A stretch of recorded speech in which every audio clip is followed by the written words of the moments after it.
Towards the end of the St. Gallen Symposium, which has evolved around building trust, we from the International Students Committee have a special privilege. On behalf of our team, I will be able to engage in a dialogue between generations with the External Affairs Minister of the Government of India, His Excellency Dr. Subrahmanyam Jaishankar.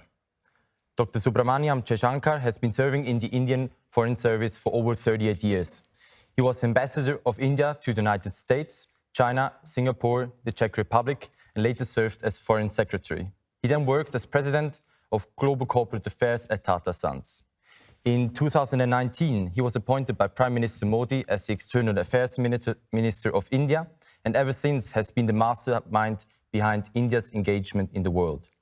My name is Gianin Bergamin, and I've been working for the St. Gallen Symposium and the International Students Committee in India for 2 years, and in this sense, I'm particularly honored to be given this opportunity.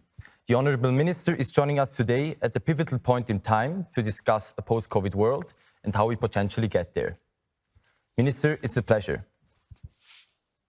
Well, Mr. Bergamin, Gianin, the pleasure is all mine. I think your forum has a very strong reputation, and I was particularly interested once I realized the intergenerational nature of this conversation. I thought it's a good opportunity to engage with people whose concerns, may not always be the same as mine, who might look at the world in a very different way. So I'm really delighted to be with you today, and I thank you for all the trouble you've taken. Thank you. The world has been finding itself in an unprecedented situation for over 1 year now. Especially in the past few weeks, India has experienced an enormous outbreak of the pandemic. Many countries have had a finger pointed at them at some point for not handling the pandemic effectively. Now the finger is pointed at India. How do you respond to that, and how do you deal with the issue of how India is handling this pandemic? Well, look, when you get hit very seriously by a pandemic of this nature, it's of course very easy to point fingers and say what you could have done differently and how you could have foreseen things, which obviously are not that easy to foresee. And you very rightly said that this has pretty much happened to every country which has gone through that problem. I mean, if you looked at the beginning of January, for example, of this year, just about 3 months ago, 4 months ago, the US and UK were struggling with really very difficult numbers, which proportionally were of the same scale, perhaps even worse than what we are dealing with right now. And at different points of time last year, you had Italy going through a crisis, you had France going through a crisis, Germany's had a very tough time. So I think what we need to understand is when this hits you, it can hit you really hard. In our case, we came through the first wave obviously at a huge cost, like all big economies and societies. But we were able to build up some capacities to deal with the pandemic, with the immediate requirements of the pandemic. Now, this time around, we are actually dealing with variants of the COVID virus, the 117 variant and the 16, what's called the UK variant, and the 1617, what's called the double mutant. And these are far, far more virulent than what we saw last year. If you look in terms of how fast the climb has been, as late as end of February, our daily case rate was about less than 10,000. Yesterday was 380,000, so it's gone up 38x in this period. That's a phenomenal surge in the pandemic. And when cities then start reporting cases of 30,000 new patients, 25,000 new patients, 20,000 new patients, then it's very hard for any medical system to absorb its consequences. We saw that in Italy, we saw it in New York, we saw it in London. I'll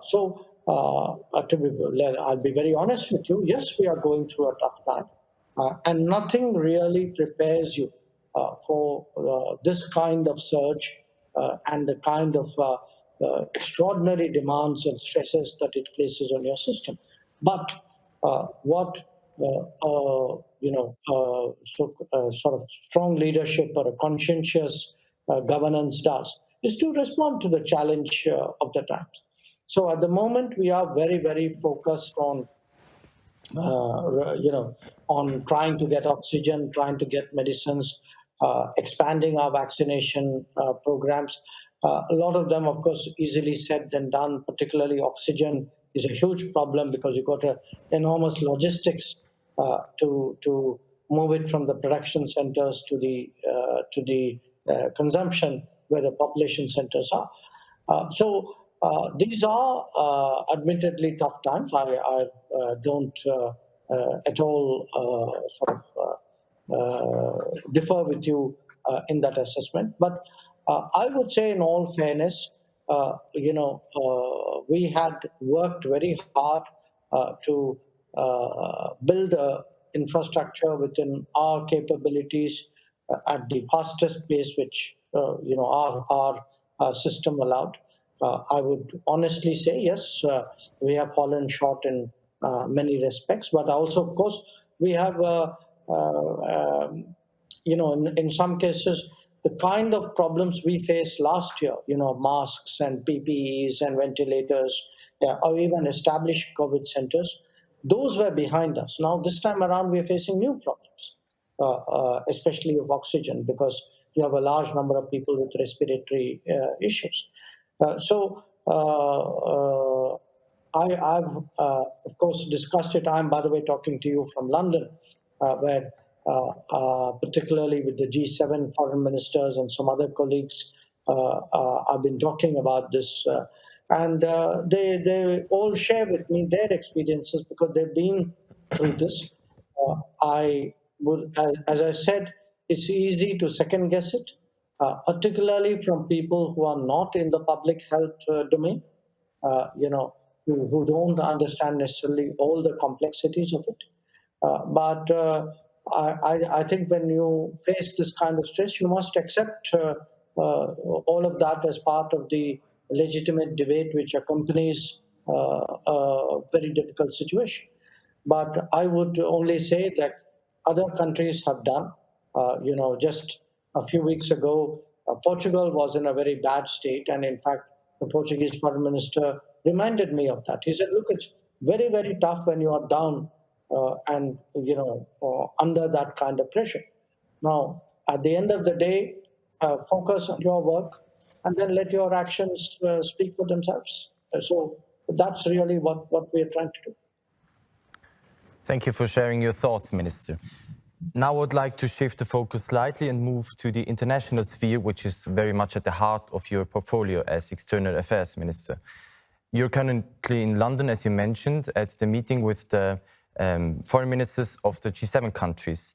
Now, what I'm asking myself, from your first-hand experience from these meetings in London, how would you assess the impact the pandemic has had on globalization? And in particular, how has the pandemic affected our trust in a highly interconnected world that we're now living in?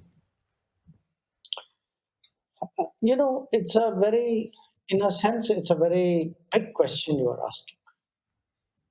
It's a very big question you're asking because, one, we are still all trying to really understand what the consequences, in fact, what is the phenomenon of this pandemic? Because even for us, the second wave is so different from the first wave. What does it do to society? Or what does it do to your habits of work? What does it do to your economy? What does it do to your interstate relations, to your supply chains, to the way you look at the world? Very basic concepts like, could you have imagined a term like vaccine nationalism 2 years ago. Uh, so, um, why I say this is a big question is if you look at the last 100 years, 100 years plus, okay, uh, we had the First World War, uh, a very large number of changes which happened as a result. Then you had the Second World War. The League of Nations came up after the first, the United Nations came up after the second. A lot of diplomacy thereafter was on ensuring that there's no Third World War. Uh, now, but we started thinking of challenges in the old way, whereas actually we are confronting something like a global conflict. I mean, in terms of costs and, I mean, if you look at it, I mean, actually millions have, the fatality count is running today to the kind of numbers which you would have in a global conflict. The impact of it on the economy is so sweeping that it's virtually something like that. And to my mind, what it will do would be uh, it would have consequences to behavior among nations, between, within nations, uh, um, how international organizations work, how regional organizations work. It will change how behavior, the behavior of business. Uh, so I can see it'll change the application of technology. Look, for example, how much more digital we have become as a consequence. And many trends which were there, will suddenly get accelerated. I give you an example. Last year in the first wave we had a lockdown, so you had to find ways of making sure that particularly the vulnerable sections, the poorer people in society, had the ability, had enough money in their bank accounts to carry on. So we actually, as a government, did transfers to 800 million bank accounts. 400 million bank accounts. Then we had an issue where we had to actually make sure people had enough food to eat. Now, the government decided, okay, from our stocks, the government stocks, which were public procurement, let's find a way of getting food across to people. Now we could do that to 800 million people for months on end. Now we could do that because it was the power of the digital. 5 years ago, it would have been inconceivable. People, we wouldn't know people's bank account in those numbers. We would not have the ability to send food in those numbers, make sure that the right people get it. Even education. Today in the G7, I was looking at something in preparation for a session on girls' education. Uh, and we have a portal, an education portal.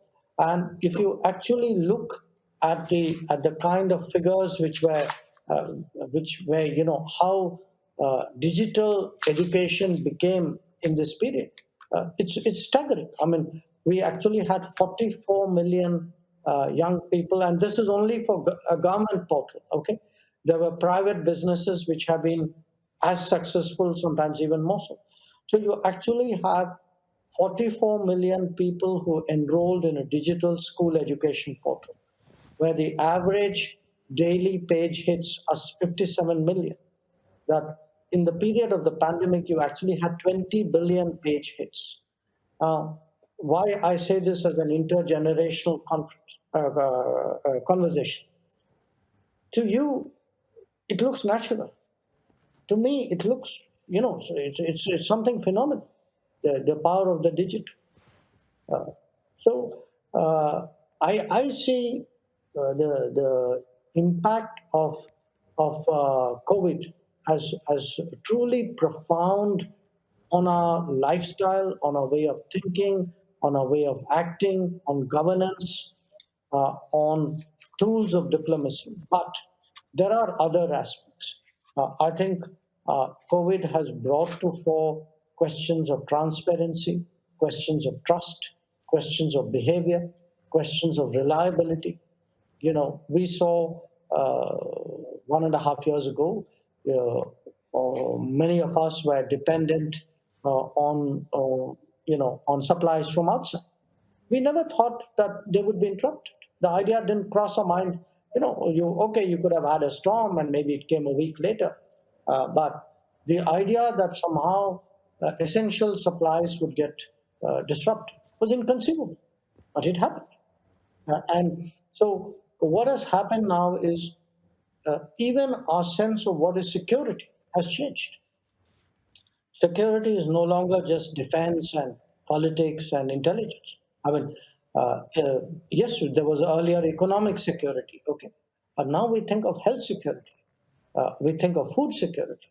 So we want to have capacities. I mean, I hear from our European colleagues of what they call strategic autonomy, that they want to have the ability to make many things themselves, even if it is more expensive, because they can't be sure anymore that you can rely on a foreign source at times of difficulty.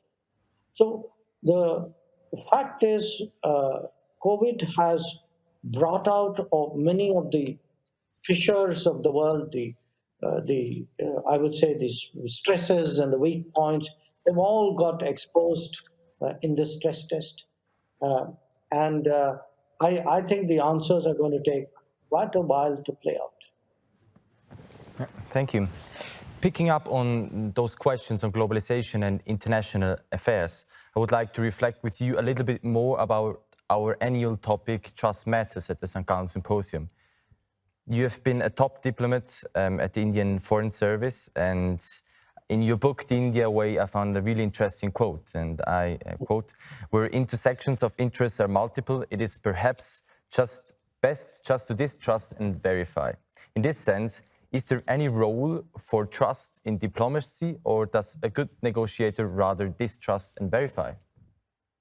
Well, since you quoted me, if my memory is right, I think I used that quote in the context of Afghanistan, if my memory is right. Okay. And I was saying there that there are so many complexities and variables and bad experiences. There, it is better to distrust and verify. But if you ask me, look, I've spent my entire working life as a professional diplomat and now as a minister overseeing diplomats.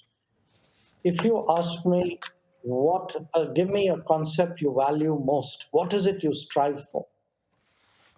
For me, the most important word is trust. Okay. If you give me a second objective, I would say it is chemistry, the ability to connect. But trust is fundamental. There is a phrase that my word is as good as a bond, which is really, I'm saying it to you, so please accept it. Now, what you try to do in diplomacy or in international politics, or frankly even in personal lives, you know we try, all of us, to establish a reputation, uh, and a reputation relies very much on trust. I mean, you would use the word, as I would in my brief corporate period, brand. Okay, what is brand? What is branding? Branding is trust. You see a name of a company or you see a logo, and it means quality, it means standard, it means you know things in the production with which you are comfortable. So now it's much harder to do it in the living world than it is to do with goods, because there it's mechanical. If you crack the formula, if you've got a production process, you will get trust because your products are extremely reliable and extremely good. Now, in the human world, because you're dealing with so many variables, it's so much more difficult to consistently earn, maintain, and grow trust. A lot of it then goes back to what has been my basic skill, which is negotiation. That how do you practice negotiation in a way in which you maximize trust, which is, you are careful with your promises, you're good on your deliveries, you are you sort of do your work, your preparations well, so that you know exactly how much to say and give, and how you don't overpromise.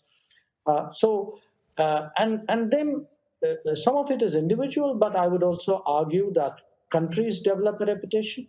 So very frankly, it's not uncommon to say, would you trust that country? Would you trust those people? And I would say, again, it comes down to some kind of societal branding or national branding, just like you have personal branding or branding of goods. And so to me, distrust and verify would be a very exceptional situation. It, it would certainly not be a situation I would aspire to. Okay, that would be my plan X. That when so many other things have failed me, that's when I go to, okay, go distrust and verify. But I would much rather that people know know me, or know my country, or know my institution, or know my system, and when I negotiate with them, they accept it at face value, and they make counter offers, and what you agree on, because so much of life actually runs on understandings. Not everything in life is really pegged down to contracts and agreements. So there is a lot of unsaid, unspoken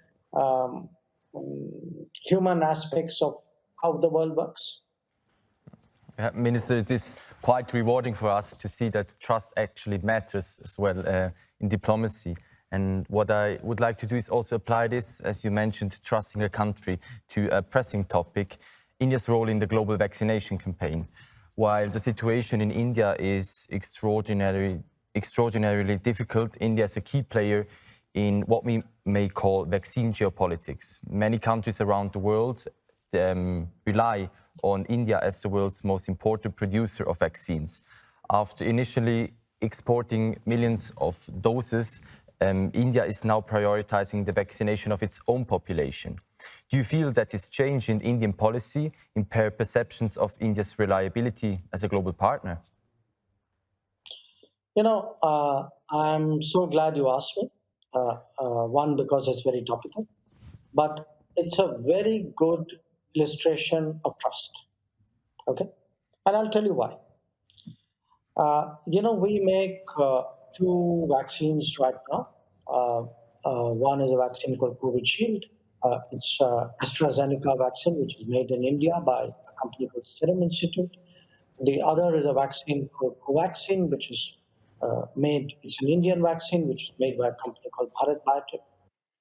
The COVID shield is the larger number, roughly, I would say, the proportion of, say, 9 to 1 or 8.5 to 1.